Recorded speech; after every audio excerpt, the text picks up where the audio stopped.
Well, good morning, sons, and Martha, and Jade, and Becky, and John, and Dan, and Angie, and whoever else might be catching this video today or tomorrow or down the calendar line sometime. We are to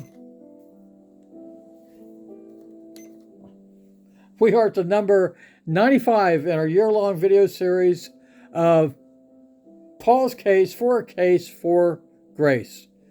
We're starting a new video series as part of this larger series called Pauline Pattern Path. And this is number 1. There's probably going to be like 20 of these videos talking about Paul's writings.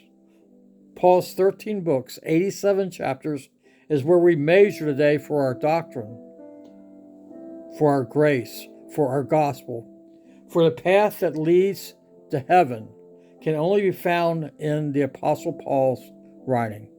There's only one path to heaven today. It's given to us by the Apostle Paul, how that Jesus Christ died for you, shedding his precious blood. He was buried and he rose from that grave 3 days later. And when he was hanging on that cross dying for you, they mocked him and ridiculed him and beat him, hung him on a cross naked in front of his mother in shamefulness. He did all that for you. The path has been laid. We've been reconciled to Christ by the work of Christ. How do we finish the deal? We believe it. We believe it. We say, yes, I believe it. Amen.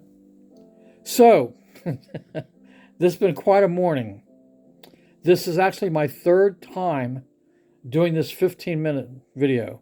So my Kentucky math tells me at the end of this video, I will have 45 minutes invested in talking this morning on what I'm about ready to show you. The first 2 videos, I messed up each time, and I usually don't mess up videos. I can only think God is using this for me to perfectly measure what I want to say today. Because I listened to the first 2 videos, and I've messed up. The first one, I forget exactly what it did. The second one, I left the video on too long, and it actually started videoing me without a shirt on. Hey, not interested to see that.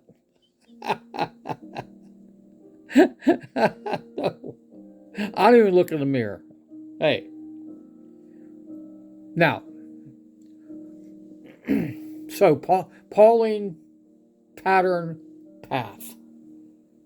What's more important today than knowing that the door to heaven will open to you at the end of your life? That you go to heaven for you or your children. But it has to be on the right path. Only one path leads to heaven. Preachers today, they're so casual with the gospel. So haphazard with it.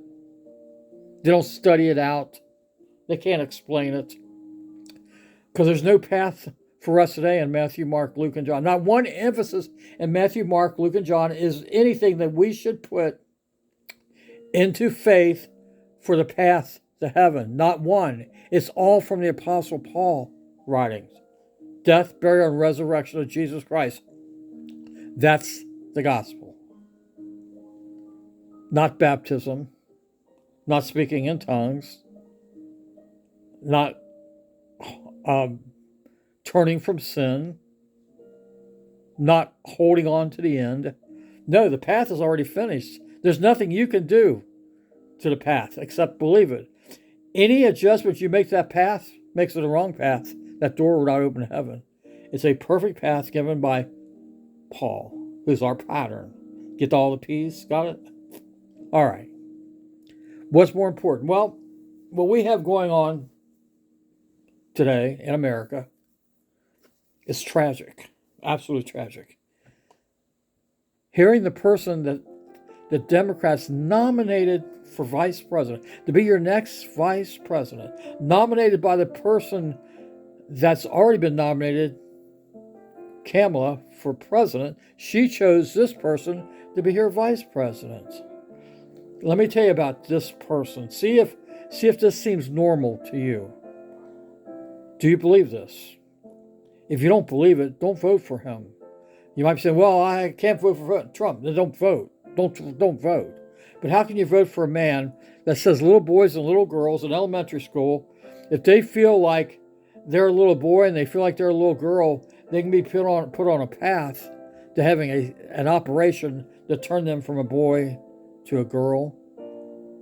Can you imagine such a thing? Could you imagine teachers having to put those children on that path? If they come up to them in class and say, I feel this way, and the teacher, I guess by law, it was signed into law, they'd have to put that little boy or little girl on a path for a sex change. No consent of the parent. Matter of fact, if the parent steps in and tries to stop it, they'll take the child out of the home. Is that your America? With all the stuff going on, our borders wide open for people, food costs going crazy, gasoline prices, and they're emphasizing little boys and little girls that need to have a sex change. To put tampons in little boys' bathrooms. Can you imagine such a thing? I remember as a teacher, this is probably 20 years ago, I was behind the counter at the principal in the main office, and a little girl comes up to me and she goes, do you have a pad I can use? So I'm looking around for a piece of paper. I'm thinking she's wanting to write on something. And I hand her a piece of paper and she goes, no. And she looks at me with those sheepy eyes. I mean, a pad. She was talking about a tampon, I guess. A male teacher asked me that. I was baffled that she would even ask a male teacher for that. And look at what this is doing to us. How far we have fallen. Little boys and little girls, they'll change them from a boy to a girl just because that person feels uncomfortable. Listen, in elementary school, I never felt comfortable myself. I was too little. I didn't speak. I spoke not very clearly. I'm thankful a teacher would say, well, maybe it's because you're a little girl. You're a little boy, but maybe you should be a little girl. What a tragedy. You see what I'm saying? Or how about this? This Waltz, who's been nominated as the next vice president, agrees with abortion up to the day before abortion. A day before birth. You can have that baby aborted a day before that baby will be burned. Is that your stance?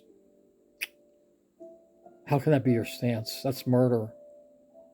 How can you vote? How can you say yes to that? I'm baffled that you can. I pray I would never do that.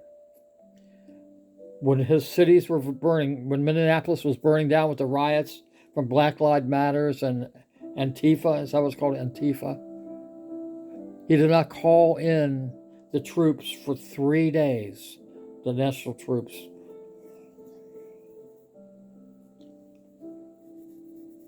The National Guard is what I'm trying to say. Didn't call him in for 3 days. The mayor of Minneapolis was pleading with him. President Trump was calling him, offering that these troops could be sent in, and he kept rejecting it. Why? He hated Donald Trump. He hated his stance on things. He called it a peaceful rebellion where homes were burnt down, businesses destroyed, lives lost. His wife is wacky too. She said during the riots, she opened up her window just to smell that smoke of peaceful rebellion coming into their lives. Is that your America? Is that? Can you vote for that? If you can, please. Maybe I'm not seeing something. Help me out. Counsel me on why I should say that's okay. Call me, text me, email me, signal smoke me, whatever. Get in touch with me. Tell me how that is a good thing to do. Why we should vote for that. I can't say it. I'm sorry. I am baffled. All right. I might have said these videos that we're going to be doing on this important topic of understanding that Paul has to be our pattern for salvation. Paul has to be our pattern for Bible growth, for living out our salvation, for being able to explain to others how they can have salvation in their life, how they can know for sure they're going to heaven. We have the perfect path given by Paul, given to him by Christ, the resurrected Christ. That's how critical it is to be in Paul's books. The whole Bible we study, but we major in Paul's books. That's where we live today. This is our meat and potato of the Bible, is Paul's books. When you start adding things outside of Paul, you're not given the meats and potato, but things outside of meats and potatoes, things that are irrelevant, are no longer true for where we are, no longer applied. I wouldn't say truthful, because the Bible's all truthfulness. But most of the Bible is not truthful for us today. We're in a different age. It's called mystery. It's a called out time given to the Apostle Paul, only the Apostle Paul, by the resurrected Jesus Christ. These are the verses I'm going to be showing you, verifying this fact.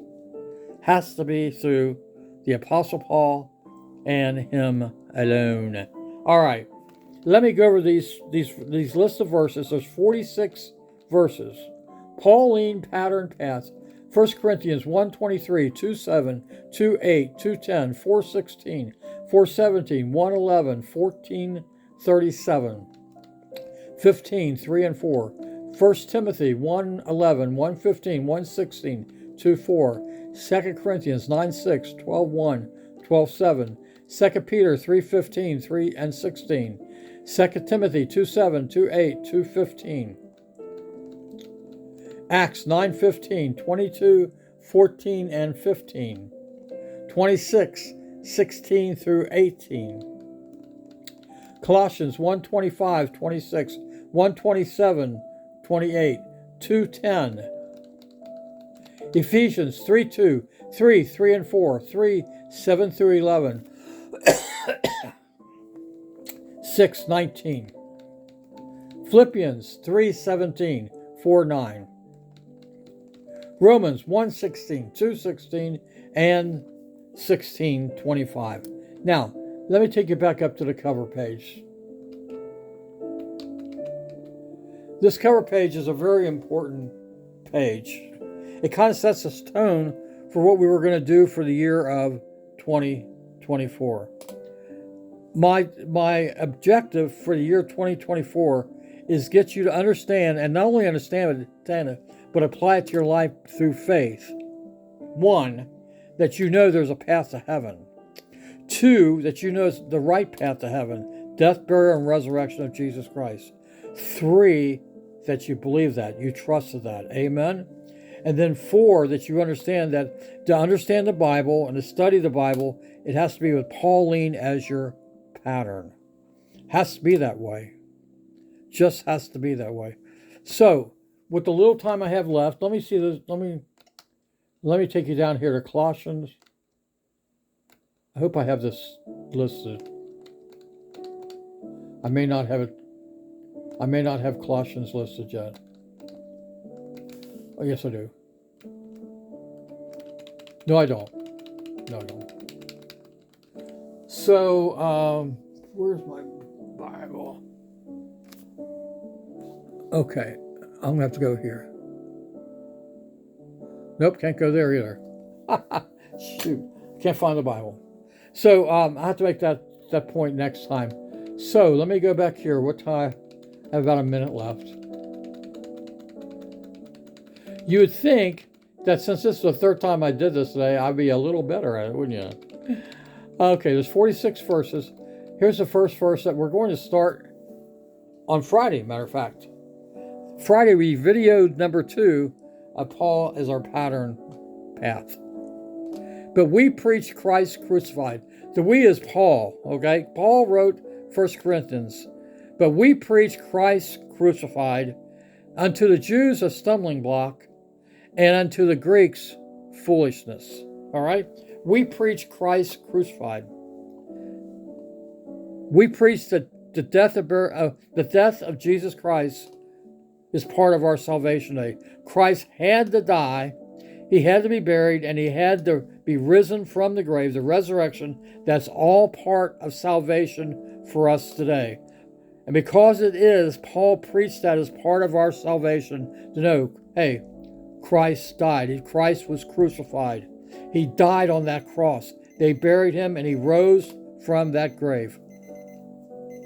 Paul's saying, we preach Christ crucified, and to the Jews as a stumbling block because of tradition, because they could not believe a truth given to them by the Apostle Paul, which was given to him by the resurrected Christ. They don't believe it. And even today, they struggle with that.